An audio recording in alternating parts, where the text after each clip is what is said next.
Hafide, and welcome back to D12 tonight. With me now is political analyst Ron McNinch to share with us his perspective on Decision 2012. Some interesting things happened this week. I'm going to start first. Jonathan Diaz. I know I keep talking about this guy, but you know what he said about Madeline Bordallo. If she didn't step up and do a debate, that a medical assessment should be, I guess, performed. What do you think about that? Well, I would suggest for Guam that they do what they do in Georgia, and that is when people have very fringe views or very outrageous views, make them by advertising.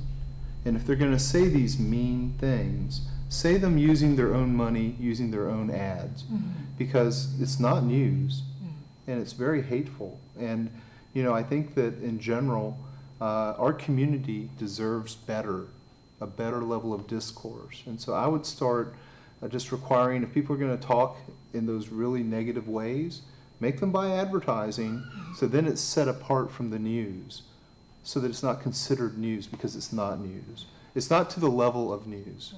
You know, in a nutshell, don't crawl into the gutter with the rats when the rats run into the gutter. Well, speaking of advertising, political signs, they're up all over the place. One interesting one, we did a story about it. It was kind of funny. The pick Mo Cotton signs. You know, what makes a good political sign? Is this a good one in your opinion? Well, it certainly got people to know who Mo Cotton was, and it certainly got people to talk about Mo Cotton.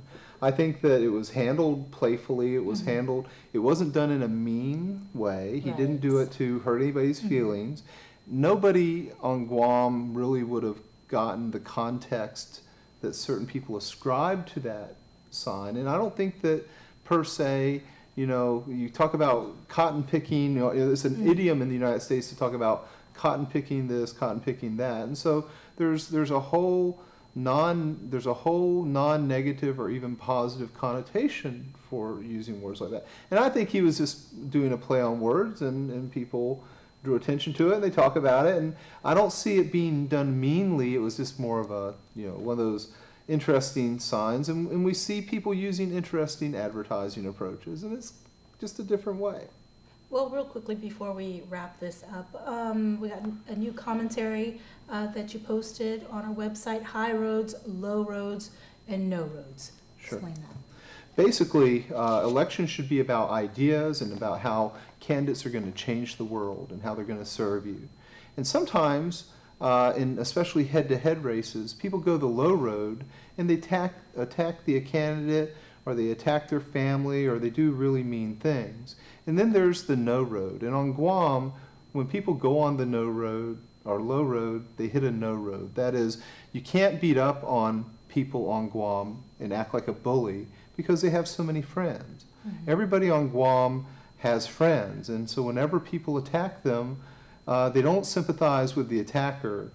They look at who's doing the attacking. And I think that certainly we deserve a high road in public service, and our political candidates are examples for our children. And the things that they say are listened to, and they're part of the education process, and they need to be good examples. And you can read his article on KUAM.com. Thank you so much for coming in and always sharing your perspective with us. Before we close out,